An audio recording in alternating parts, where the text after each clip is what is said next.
ನೋಡಿ, ದರ್ಶನ್ ಅವರ ಕೇಸು ಹೊರಗಡೆ ಬಂದ ತಕ್ಷಣ ಪೊಲೀಸ್ನವರು ತಕ್ಷಣ ಕ್ರಮ ಕೈಗೊಂಡು ಅದರ ಹಿಂದೆ ಯಾರ್ಯಾರು ಇದ್ದಾರೆ ಅಂತಕ್ಕಂಥದ್ದು ಎಲ್ಲರನ್ನೂ ಕೂಡ ಇವತ್ತು ಅರೆಸ್ಟ್ ಮಾಡಿ ಯಾರು ಅನ್ಯಾಯಕ್ಕೆ ಒಳಗಾಗಿದ್ದಾರೆ ಅವರ ಕುಟುಂಬಕ್ಕೆ ನ್ಯಾಯ ಕೊಡಿಸ್ತಕ್ಕಂಥ ಕೆಲಸವನ್ನು ಭಾಳ ಚೆನ್ನಾಗಿ ಮಾಡ್ತಾ ಇದ್ದಾರೆ ಅಂತ ನಾನು ಕೇಳ್ಪಟ್ಟೆ. ಭಾಳ ಸಂತೋಷ ಆಯಿತು.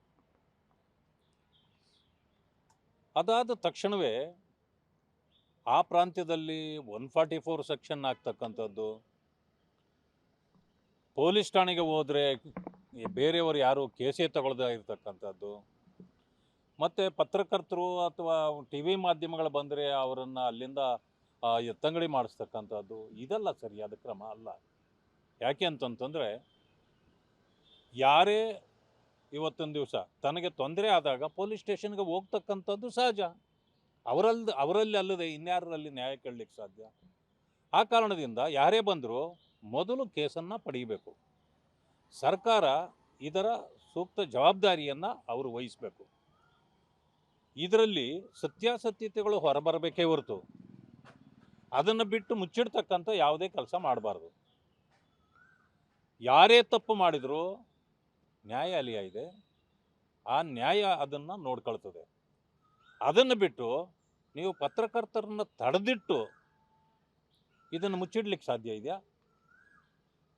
ಅಥವಾ ಅನ್ಯಾಯ ಯಾರಿಗಾಗಿದೆಯೋ ಅವರಿಗೆ ನ್ಯಾಯ ಕೊಡಿಸೋದು ಬೇಡ ಅನ್ನೋದು ಸರ್ಕಾರದ ಜವಾಬ್ದಾರಿನ? ಇದೆಲ್ಲ ಸರಿಯಾದ ಕ್ರಮ ಅಲ್ಲ. ಈಗೇನು ಹೊರಗಡೆ ಬಂದಿದೆ, ಇವಾಗ ದರ್ಶನ್ ಅವರು ಇಡೀ ರಾಜ್ಯ ಮೆಚ್ಚತಕ್ಕಂಥ ಒಬ್ಬ ನಟನಾಗಿದ್ದರು.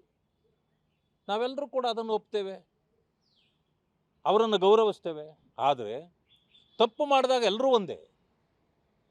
ನಾವು ಅವರು ತಪ್ಪು ಮಾಡಿದರೆ ಅವರು ನಟರಾಗಿರೋದ್ರಿಂದ ಅವರು ಮಾಡಿದ್ದು ಸರಿನೇ ಹೇಳಲಿಕ್ಕಾಗತ್ತಾ?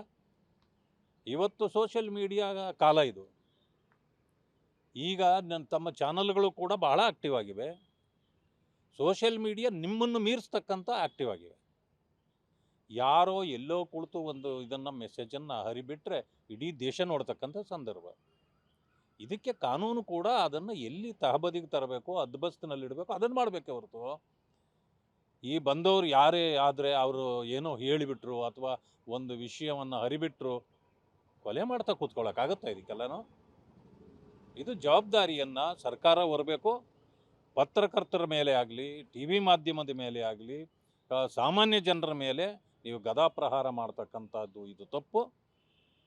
ಅವರು ಸತ್ಯವನ್ನು ಹೊರಗಿಡಲಿಕ್ಕೆ ಪತ್ರಕರ್ತರು ಯಾವತ್ತೂ ಕೂಡ ಪ್ರಯತ್ನ ಮಾಡ್ತಿರ್ತಾರೆ.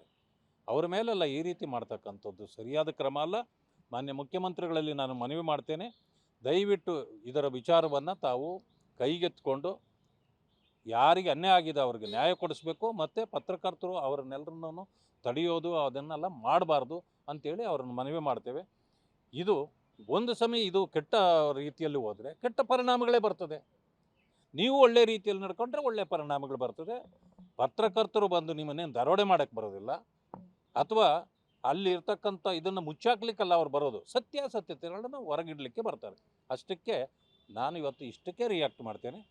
ಮುಂದೆ ಇದೇನಾದರೂ ಹಾಗೆ ಮುಂದುವರೆದರೆ ಮುಂದೆ ಏನು ಕ್ರಮ ಜರುಗಿಸಬೇಕು ನಮ್ಮ ಪಕ್ಷದಿಂದಲೂ ಕೂಡ ನಾವು ಮಾಡ್ತೇವೆ.